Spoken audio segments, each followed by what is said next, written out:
सातपुडा पर्वतरांगेतील प्रसिद्ध अशा नरनाळा किल्ल्याच्या पायथ्याच्या परिसरात एका उजाड गावात दूरवर एका शेतात एक भव्य अशी प्राचीन वास्तू उभी आहे. कुणालाही फारशी माहिती नसलेली आणि दुर्लक्षित अशी ही इमारत अकोट ते पोपटखेड रोडवर 4-5 किलोमीटर आतमध्ये आहे.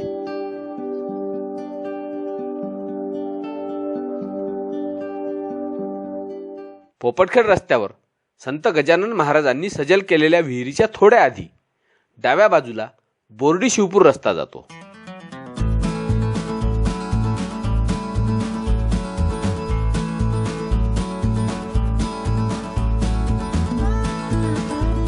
या रस्त्याने 4 किलोमीटर आतमध्ये गेलो की उजव्या बाजूचा एक रस्ता रामापूर गावाकडे जातो.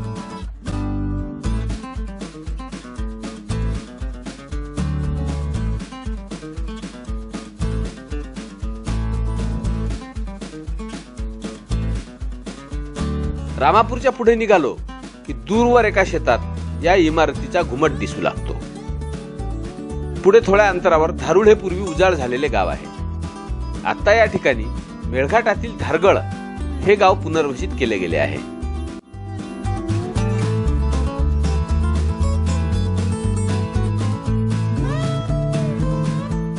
धारूळ गावाच्या अलीकडेच एका पांदन रस्त्याने काही अंतरावर शेतात ही इमारत उभी आहे. रस्त्यावर गाडी उभी केली की एका संत्र्याच्या शेतातून या इमारतीकडे जाता येते.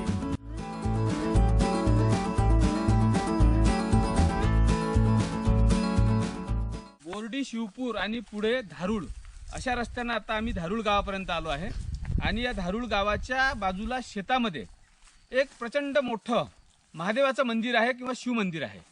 हा परिसर सातपुड्याची जी पर्वतरांग आहे त्या ठिकाणी जो नरनाळा किल्ला आहे त्याच्या पायथ्याशी आहे. तर हे धारूळचं जे मंदिर आहे ह्या शेतातून मार्ग काढत आपल्याला त्या ठिकाणी जाता येतं. तर आता आपण जाऊया धारूळच्या मंदिराकडे.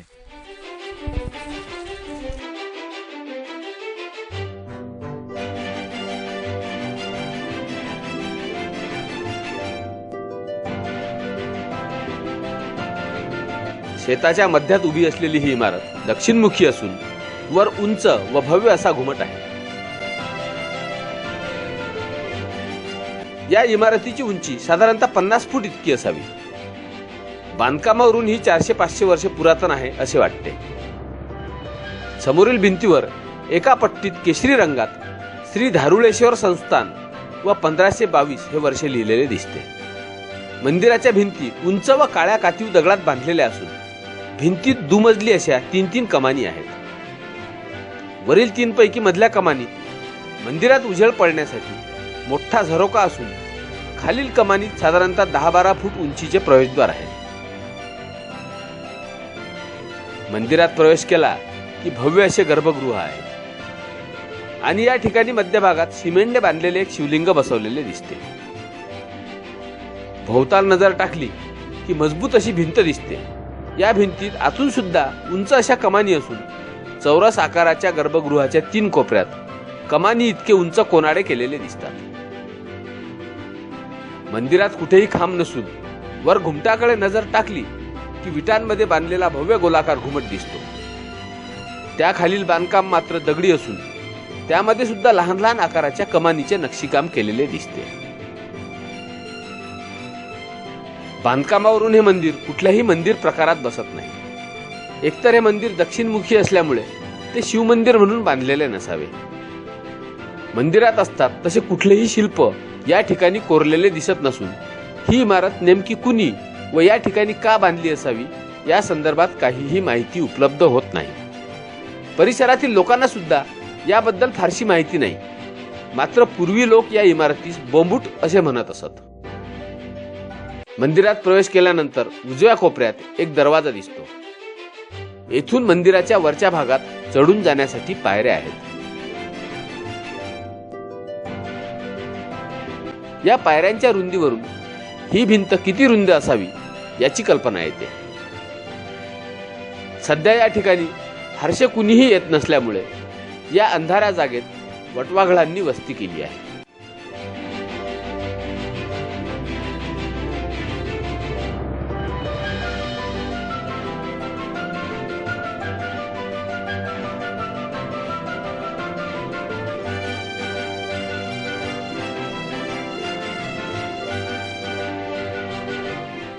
पायऱ्यांवरून वर चढून आल्यानंतर मोठा घुमट दिसतो.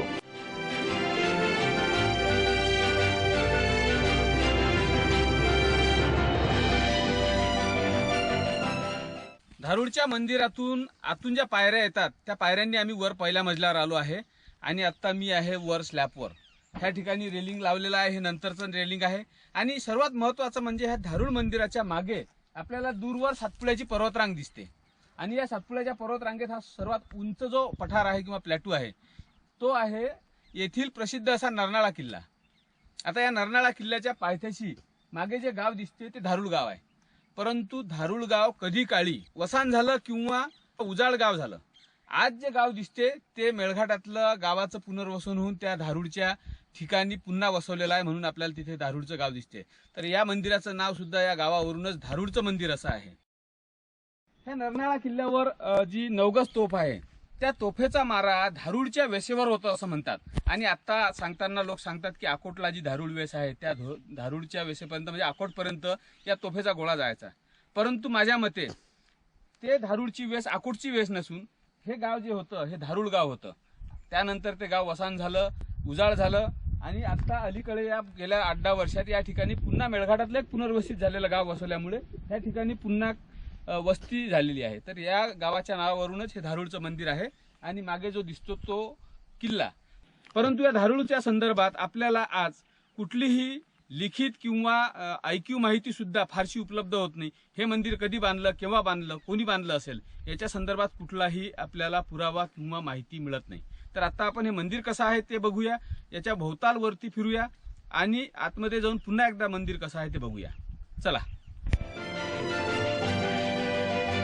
या संपूर्ण घुमटाच्या भोवताल फिरता येईल इतकी जागा असून यास चोह बाजूंनी लोखंडी रेलिंग बसवलेले आहे. ते अलीकडेच बसविले असावे असे वाटते. घुमटाचे वरील बांधकाम विटांमध्ये केलेले असून सध्या त्यावर झाडे उगवलेली आहेत. ही झाडे जर काढली गेली नाहीत तर भविष्यात हा घुमट तुटण्याची शक्यता आहे. या खालील दगडात बांधकाम केलेला भाग मात्र आजही मजबूत असून या दगडांना कधीतरी पांढरे सिमेंट लावून दुरुस्ती केली असावी असे वाटते.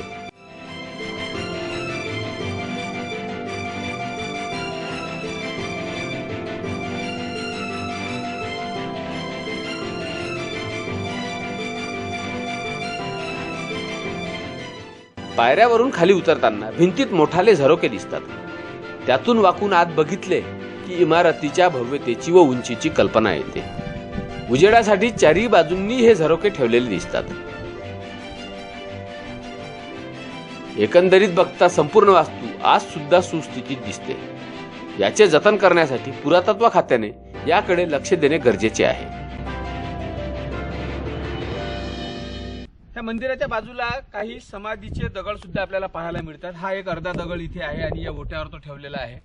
तसंच या मंदिराच्या बाजूला जे वरून आपण बघितलं ते एक स्ट्रक्चर आहे घराप्रमाणे, ते सुद्धा पूर्ण दगडात बांधलेलं आपल्याला दिसते.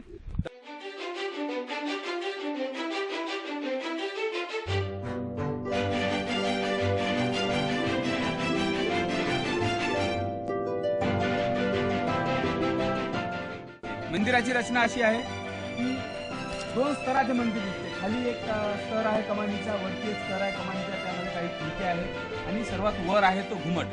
घुमट बांधलेला आहे विटांमध्ये आणि खालची जी संपूर्ण बांधकाम आहे ते आहे मोठ्या दगडामध्ये, कातीव अशा दगडामध्ये. कातीव दगड सिमेंट चुन्याने जोडून हे मंदिर आहे. त्या मंदिराचं वैशिष्ट्य असं की प्रचंड मोठा गर्भगृह, बाकी कुठेही सभागृह किंवा काहीही नाही, फक्त एक मंदिर आणि त्याच्यावर घुमट आणि घुमटावर जाण्यासाठी भिंतीतून पायऱ्या, अशा पद्धतीचं हे जे मंदिर आहे हे धारूर गावचं वैशिष्ट्यपूर्ण असं मंदिर आहे.